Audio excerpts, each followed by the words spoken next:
अभी पश्चिम उत्तर प्रदेश की अगर हम हालत देखें, तमाम ठाकुर समाज जो है आपसे नाराज ये है कि इन इकाइयों के जरिए ही भाजपा विपक्ष को कमजोर कर रहे हैं। आपको जैसे कि पता है, तो दिल्ली के अंदर क्या इमोशनल कार्ड अरविंद केजरीवाल का भारी पड़ेगा कहीं ना कहीं साथ से। तो देखिए, लगातार जिस तरह से लोकसभा की खबरें हम अलग अलग स्टेटों से, अलग अलग राज्यों से, अलग अलग सूबों से आप तक पहुंचा रहे हैं और लगातार जिस तरह के कमेंट आ रहे हैं भाजपा को लेकर, जिस तरह से पूरा विपक्ष हमलावर है तमाम चीज़ों को लेकर, और आपके कमेंट के मुताबिक एक बार फिर हम इरफान अहमद साहब के समक्ष हैं, जो अक्सर करके हमारी रिक्वेस्ट पर आप तमाम लोगों के जवाब देने के लिए हाजिर हो जाते हैं। तो बहुत बहुत शुक्रिया इरफान साहब। Thank you. सर, एक्चुअली अभी का और सबसे अहम मुद्दा आप समझ कि क्या तमाम जो प्रशासनिक इकाइयों का भाजपा इस वक्त इस्तेमाल कर रही है, उस पर आपकी पहली टिप्पणी क्या है? क्योंकि विपक्ष का कहना यह है कि इन इकाइयों के ज़रिए ही भाजपा विपक्ष को कमज़ोर कर रही है। सर, क्या कहना चाहेंगे? ये तो बहुत अच्छा आपने जो है वो क्वेश्चन उठाया है, सवाल उठाया है। ये 100% जो है गलत है कि भारतीय जनता पार्टी जो है वो सरकारी मशीनरी का इस्तेमाल करती है। हाँ, भारतीय जनता पार्टी और उसके बहुत ही लोकप्रिय प्रधानमंत्री नरेंद्र मोदी जी, वो सरकारी मशीनरी हो या कोई भी मशीनरी हो, उसका जनता के हित में इस्तेमाल करते हैं, ये सच्चाई है। बाकी विपक्ष का क्या है, उन पर ना कोई नेता है, ना कोई नीति है, ना उनका कोई मुद्दा है, वो हर जगह फेल है। इसलिए उनके मन में कुछ भी आता है तो कुछ भी बोलने के लिए जो है, ये देश आज़ाद है और संविधान ने हर आदमी को अपनी बात रखने का अधिकार दिया है, तो वो कुछ भी बोल सकते हैं। लेकिन एक भारतीय जनता पार्टी का कार्यकर्ता होने के नाते मैं आपको ये बताना चाहता हूँ, ये 100% जो है असत्य बात है, गलत बात है, इसमें कोई सच्चाई नहीं है। भारतीय जनता पार्टी के जो कार्यकर्ता हैं, उसके नेता हैं, वो पोलिंग बूथ स्तर से अपनी तैयारी करते हैं। और जहाँ पर जो है अभी उनके, तो आपने देखा होगा, कोई उनके कैंडिडेट जो दिन में 3-3 दफ़े जो है, जैसे जो है आप 5 स्टार होटल में जाओ तो 3-3 बार जो है पोशाक बदलते हैं, उसी तरीके से वो एक दिन में 3-3 बार कैंडिडेट बदलते हैं। उनको यकीन ही नहीं है कि कौन आदमी हमारा फील्ड में जाकर टक्कर दे सकता है या जीतने की किसी में काबिलियत है। चलिए सर, आप ही की पार्टी की बात कर लेते हैं। अभी पश्चिम उत्तर प्रदेश की अगर हम हालत देखें, तमाम ठाकुर समाज जो है आपसे नाराज़ है और कहा जा रहा है कि पिछली बार 16 टिकट मिली तो उसमें से 14 ठाकुर समाज से जीत कर आए थे। उसके बाद जो है 14 टिकट मिली, वो भी काफ़ी अच्छा प्रदर्शन रहा। और 2019 में, अब 2024 के इलेक्शन में महज 10 टिकट देना, सर, ये कहीं ना कहीं ठाकुर समाज का क्या लगता है कि एक बड़ा नुकसान या बड़ा डेंट पार्टी को पहुँचने वाला है? भारतीय जनता पार्टी जो है वो इस देश के 140 करोड़ नागरिकों के हित की बात करती है, उसके नागरिकों की बात करती है, और वो कभी भी जो है समाज को आपस में बांटकर कभी नहीं देखती। और जो जहाँ पर जिसकी विनेबिलिटी होती है, जिसका जहाँ पर आधार होता है, जिसका जहाँ पर काम होता है, वो उसको टिकट देती है। और भारतीय जनता पार्टी के टिकट पर कोई जातिवाद में बटकर ना, वो कमल के फूल पर जो है, निशान पर ही जो है वोट देकर जीतता है। तो ये सब जितने भी है, ये अपोजिशन की जितने भी मुद्दे हैं, सब निराधार हैं, इसमें कोई सच्चाई नहीं है। हमारे साथ सभी जाति के आदमी हैं, 140 करोड़ नागरिकों की ये पार्टी है। सर, दिल्ली के अंदर एक ज़बरदस्त बात निकल कर आ रही है कि अरविंद केजरीवाल को जिस तरह से बिना सबूत के एक आखिरी दौर की सिर्फ जो है 10 राउंड के अंदर नाम लिया गया उनका, अभी कोई टेक्निकल सबूत नहीं है उनके ख़िलाफ़, सिर्फ एक गवाही पर जो है उनको अरेस्ट करा लिया जाता है या कर लिया जाता है, लेकिन उसके बावजूद भी जो है वो इस्तीफ़ा दे नहीं रहे हैं। आपको जैसे कि पता है, तो दिल्ली के अंदर क्या इमोशनल कार्ड अरविंद केजरीवाल का भारी पड़ेगा कहीं ना कहीं 7 सीटों पर? ये वही अरविंद केजरीवाल जी है जिन्होंने रामलीला मैदान में अन्ना हजारे जी के साथ लेट कर, और उसके बाद में जो उनके वक्तव्य आते थे, बयान आते थे कि अगर हम सत्ता में आएंगे तो भ्रष्टाचार के खिलाफ़ लड़ाई लड़ेंगे, और रामलीला मैदान में भ्रष्टाचार के खिलाफ़ लड़ाई लड़कर उस आंदोलन से निकल कर वो दिल्ली में इतने बड़े भ्रष्टाचार के काम कर रहे हैं। जैसा आप बता रहे हैं कि उनके खिलाफ़ कोई सबूत नहीं है, तो आज भी, आज की लेटेस्ट ही मैं न्यूज़ बता रहा हूँ, इस देश की जो सर्वोच्च अदालत है, सुप्रीम कोर्ट ऑफ इंडिया, उसने भी उनकी बेल को खारिज किया है।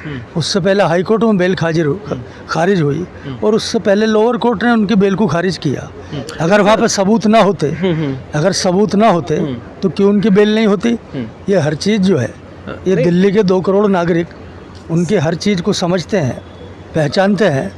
ये झूठ का घड़ा जो है जो उनका पाप का घड़ा है वो भर चुका है, और अगर उनमें इतनी ही नैतिकता है, इतने ही बड़े वो सच्चे और पक्के हैं, तो क्यों नहीं इस्तीफ़ा देते। कोई भी आज तक का इतिहास है कि कोई भी मुख्यमंत्री, अभी जो है झारखंड के जो मुख्यमंत्री थे सोरेन, उनको ऐसा लगा कि मेरी गिरफ्तारी हो सकती है, तो उन्होंने इस्तीफ़ा देकर जो है वहाँ पर पेश हुए। लेकिन ये आज भी मतलब जो जेल से जो है सरकार चलाना चाहते हैं, तो जेल से क्या कभी कोई सरकार चलती है? अच्छा सर, क्या लगता है कि अगर वो इस्तीफा देंगे, फ्लोर टेस्ट होगा, उसमें कहीं ना कहीं आपको जीत मिल जाएगी या कुछ कामयाबी मिल जाएगी, कुछ ऐसा तो नहीं है जहन के अंदर बात? नहीं, ये उनका अपना डर नज़र आता है। अच्छा। क्योंकि जो आदमी अपनी परछाई से भी आज डर रहा है, तो उनको ये सब चीज़ नज़र आती है। भारतीय जनता पार्टी जो है लोकतांत्रिक तरीके से जो है अपनी लड़ाई को लड़ती है। और अभी पिछले आपने देखा होगा 3 साल से, जब वो कहते थे कि मैं जो है बंगला नहीं लूँगा, मैं कार नहीं लूँगा, मैं सिक्योरिटी नहीं लूँगा, और उन्होंने जो है जो अब तक के जितने भी इतिहास में मुख्यमंत्री थे उन सब से 3 गुनी उन्होंने सिक्योरिटी लेकर बड़े शीश महल कुछ अहम मुद्दों पर आते हैं, क्योंकि सर बड़ा मुश्किल से आपसे टाइम मिला है और आपका एक बार फिर शुक्रिया कि आपने टाइम दिया। लेकिन कुछ खास अहम मुद्दे हैं, क्योंकि लोकसभा चुनाव बहुत करीब है, बेहद नज़दीक हैं, और जनता के जो हमारे 47 लाख व्यूवर्स हैं उनमें से खास व्यूवर्स जो है चाहते हैं भाजपा से जो है टेक्निकल जवाब चाहते हैं। तो सर एक और अहम सवाल ये है कि जैसे कि आपने कहा कि आज जो है वो उनको बिल्कुल उनकी जो है वो जमानत खारिज कर दी गई है सुप्रीम कोर्ट से, लेकिन वहीं पर ईडी को नोटिस भी जारी किया है सुप्रीम कोर्ट ने कि मजबूत तथ्य लाइए इनके खिलाफ। तो ये भी एक बड़ी बात है कहीं ना कहीं। तो क्या लगता है कि जबकि एक और बड़ा आरोप ये भी आ रहा है कि अगर इस तरह के भ्रष्टाचारियों पर कार्रवाई हो रही है तो भाजपा क्यों सम्मिलित कर रही है उन तमाम भ्रष्टाचारियों को? अगर मैं नाम गिनवाना शुरू करूँगा तो शायद 20 से ज़्यादा नाम मैं अभी के भी गिनवा सकता हूँ सर, जिनको आपकी पार्टी ने पनाह दी है या कहीं ना कहीं अपने साथ लेकर आए हैं। उसके लिए एक बड़ा अहम सवाल है सर, क्या टेक्निकल जवाब होगा? नहीं, सबसे पहले तो उन्होंने जो है सुप्रीम कोर्ट ने ये कहीं नहीं बोला है कि मजबूत सबूत लेकर आओ या कम वाले सबूत लेकर आओ। उन्होंने नोटिस जारी करा है।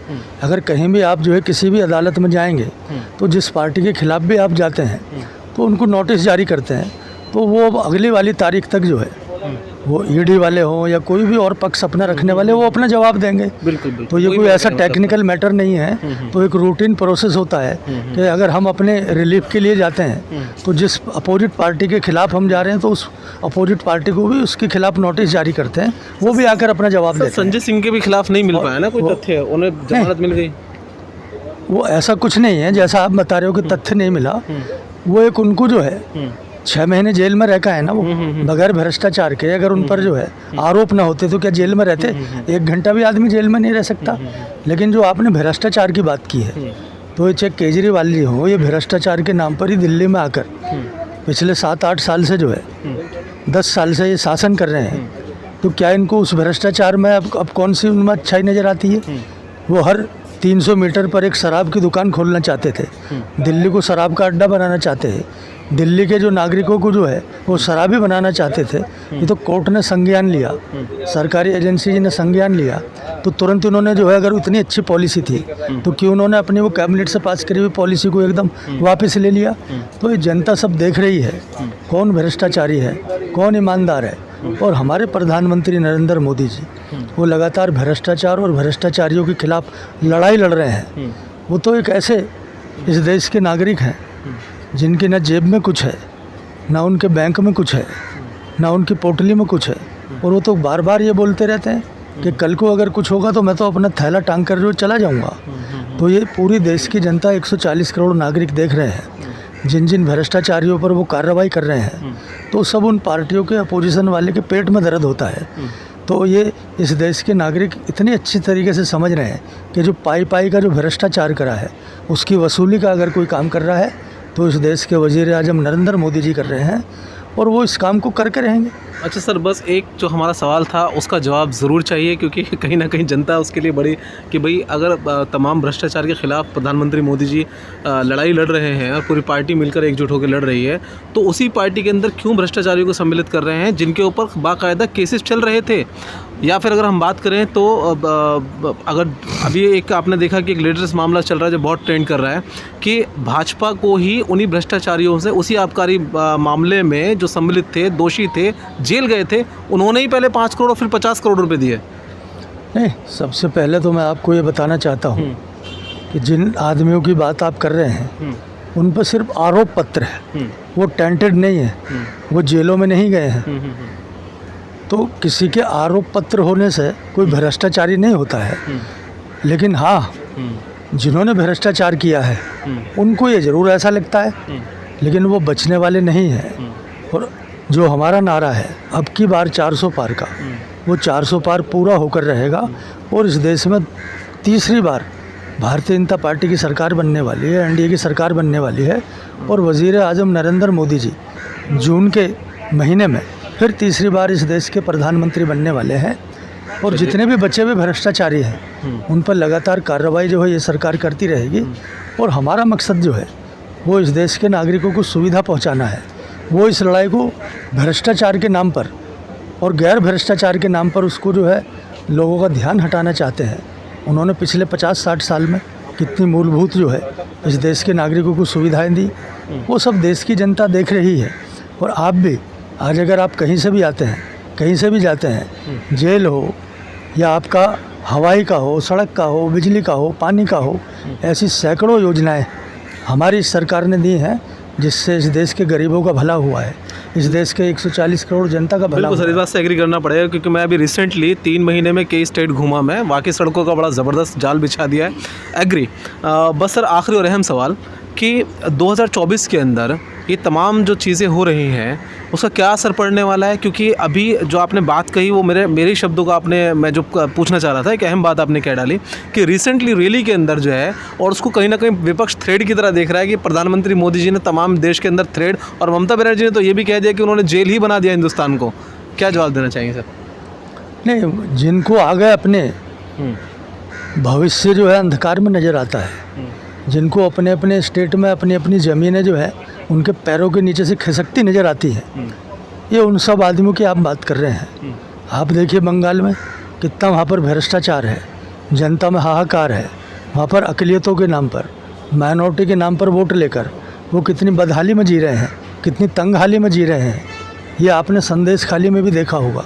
आप जाइए मालदा, जाइए आप कहीं भी जाइए, जहाँ पर अक़लियती डोमिनेटेड जो है आबादी है, वहाँ पर कोई मूलभूत सुविधा नहीं है, न बिजली है, न सड़क है, न पानी है। ये तो केंद्र सरकार की सड़कों पर वो चलकर अपने विकास को दिखाना चाहते हैं। तो ये जो है ऐसी दोगली राजनीति चलने वाली नहीं है। सर जिन का आप नाम ले रहे हैं वो सब हारने वाले हैं। सर एक सुबगाट और भी चल रही है तमाम देश के अंदर विपक्ष के माध्यम से, और ये बड़ा जो है कहीं ना कहीं डर पैदा करने वाली बात है हिंदुस्तानी नागरिकों को कि ये 2024 के अंदर अगर भाजपा आती है तो उसके बाद ये आखिरी चुनाव होंगे। आपने भी सुना होगा कहीं ना कहीं इस तरह की चीज़ें चल रही हैं कि आखिरी चुनाव होगा, लोकतंत्र ख़त्म हो जाएगा, लोकतंत्र खतरे में, उसके बाद ये अपने तरीके से जो है देश को चलाएंगे, तानाशाही सरकार आ जाएगी, इस तरह की चीज़ें। तो क्या लोकतंत्र वाकई खतरे में है या फिर उसके बाद चुनाव नहीं होंगे? ये जो एक सुबगाहट है उसको मैं सवाल के तौर पर आपके सामने रख रहा हूँ। नहीं, ये जिनका आप जिक्र कर रहे हैं तो एक पुरानी मिसाल है हमारी, डूबते को तिनके का सहारा। तो वो इस नाम पे ही जो है लोगों से जाकर वोट मांग रहे हैं कि जी तो आखिरी चुनाव है, अभी हमें जिता दो, आगे तो चुनाव ही नहीं होंगे। भाई साहब ये देश जो है संविधान से चलता है, और कल ही जो है आपने देखा होगा जो संविधान के निर्माता डॉक्टर BR अम्बेडकर जी की कल ही जयंती थी। बिल्कुल। तो ये देश संविधान से चलता है, और इस संविधान में सबको मूलभूत अधिकार दिए हैं, सबको बोलने की आज़ादी है। और ये देश जो है 140 करोड़ जनता जानती है। अभी वो सब डरे हुए किस लिए हैं कि वो आने वाले नहीं हैं। तो कुछ ना कुछ जो है ऐसी जो किसी के ख्वाब और ख्याल में भी बातें नहीं हैं, वो ऐसी उछाल कर जो है उसका फ़ायदा उठाना चाहते हैं, लेकिन उनको ये फ़ायदा मिलने वाला नहीं है। ये देश लोकतांत्रिक देश है, संविधान से चलने वाला देश है। इसमें आज भी चुनाव होंगे, कल भी चुनाव हो रहे हैं, और आगे भी सदा चुनाव होते रहेंगे, क्योंकि यहाँ की डेमोक्रेसी की पूरी दुनिया में तारीफ़ होती है। और ये वही डेमोक्रेसी है कि एक राजा से रंग को बनाने और रंग को राजा बनाने का अगर चुनाव है तो अभी 7 फेसेस में आने वाला है। अभी 3-4 दिन में पहला फेस आने वाला है 19 अप्रैल में। बिल्कुल सर। तो जनता जागरूक है, वो सब जानती है, और करारा जवाब वो देने के लिए तैयार है। इन सबको जो है जो सत्ता की इन्हें आदत पड़ गई है, अब तक इन्होंने इस देश के नागरिकों को खून चूसा है, और जिस तरीके से इन्होंने परिवारवाद को बढ़ावा दिया है, तो इनके वो सब परिवार जो है वो सड़कों पर अब पैदल होने वाले हैं। कहीं पर उनको कोई स्थान जो है इस देश की जनता देने वाली नहीं है। आप कहीं पर भी जाएंगे, अभी आप बंगाल में जाएं तो उनके भतीजे अभिषेक बनर्जी, आप झारखंड में जाएं तो सोरेन का परिवार 3-3 पीढ़ी उनकी जो है आज चुनावी मैदान में हैं।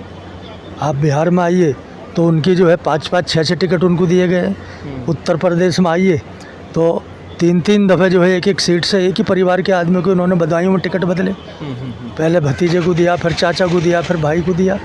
तो ये सब जनता जानती है। आपकी पार्टी ने जो है वो ठाकुरों की नाराजगी आप जो है दिल्ली में आइए तो दिल्ली में सुनीता केजरीवाल जो है वो पीछे जो है केजरीवाल जी का फोटो लगाकर जो है वो जनता से वोट मांग रही है। तो ये सब परिवारवाद की पार्टी है। एक तरफ परिवारवाद है और एक तरफ इस देश के जो है शासन चलाने के लिए पार्टी के कार्यकर्ता है, जो एक छोटे से छोटे जो है कार्यकर्ता भी जो है प्रधानमंत्री के पद पर भी जा सकते हैं, पार्टी के राष्ट्रीय अध्यक्ष पद पर भी जा सकते हैं। और एक तरफ अभी जाइए आप अमेठी और रायबरेली, वो सिर्फ अपने उसको ढकने के लिए आज तक उन्होंने कैंडिडेट का ऐलान नहीं करा। हमारे तो लगभग जो है सभी कैंडिडेट जो है 90% को छोड़ के लगभग 90% हमने इस पूरे देश में अपने कैंडिडेट जो है उतार चुके। वो चुनाव के मैदान में सब आदमी उनको देख रहे हैं, परख रहे हैं, जांच रहे हैं। वो जनता के एकदम जो है द्वार द्वार जा रहे हैं। अब तो मैं अपने सभी जो है अक़लियतों के भाइयों और पसमानदा मुस्लिमों से ये अपील करना चाहता हूँ कि वो भारतीय जनता पार्टी के हक़ में बहुत ही तेज़ी के साथ जुड़कर उस पर जो है अपने मतदान को जो है डालिए।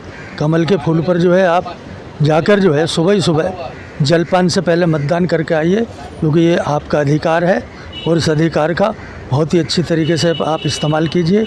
कौन इस देश को आगे बढ़ाने का काम कर रहे हैं, कौन आपके जो है अपलिफ्टमेंट के लिए काम कर रहे हैं, यही मैं आपसे अपील करता हूँ। जय हिंद, जय भारत। बहुत बहुत शुक्रिया। तो देखिए ये थे इरफान साहब हमारे साथ। लगातार जब भी हमने कभी इनसे वक्त मांगा, वक्त मिला, आपके सवालों के जवाब दिए हैं। और तमाम वो सवाल जो कहीं ना कहीं देश के अंदर जो असमंजसता पैदा कर रहे हैं, वो तमाम सवाल भी हमने कहे कि क्या आखिर भाजपा जो है इस तरह की राजनीति कर रही है देश के अंदर कि जिसकी वजह से विपक्ष कहीं ना कहीं प्रशासनिक दबाव में आकर ख़त्म होता जा रहा है देश के अंदर। तो क्या है आपकी राय, कमेंट में ज़रूर दीजिए और ज़्यादा से ज़्यादा हमारी वीडियो को शेयर किया। कैमरा पर्सन तौहीद के साथ मैं फुरकान, दिल्ली।